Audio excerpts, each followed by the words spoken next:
એક માણસ મોડી રાત્રે પોતાના દોસ્તના ઘરે જાય છે ને તેમનો દરવાજો ખખડાવે છે. તેમનો દોસ્ત દરવાજો ખોલે છે એટલે માણસ કહે છે કે તું મને ના ન પાડતો, હું બધે જગ્યાએથી નિરાશ થઈને પછી છેલ્લે તારી પાસે આવ્યો છું. બધાએ મને ના પાડી દીધી છે.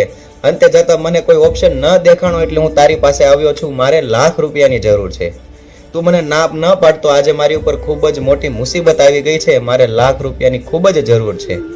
એટલે તેમનો દોસ્ત અંદર જાય છે ને કબાટમાંથી લાખ રૂપિયા કાઢીને તેમના હાથમાં આપે છે. તેમનો દોસ્ત ત્યાંથી ચાલ્યો જાય છે ને પછી આ માણસ પોતાના રૂમમાં જાય છે અને બેડ ઉપર બેસીને ઉદાસ થઈ જાય છે. એટલે તેમની પત્ની આવે છે ને તેમની પત્ની કહે છે કે તમારે તેને લાખ રૂપિયા નહોતા દેવા તો તમારે કોઈ પણ બહાનું કાઢીને તેમને ના પાડી દેવી હતી. તમે ઉદાસ થાવ તો તેનો શું મતલબ? તમારે તેને પહેલેથી જ ના પાડી દેવી હતી.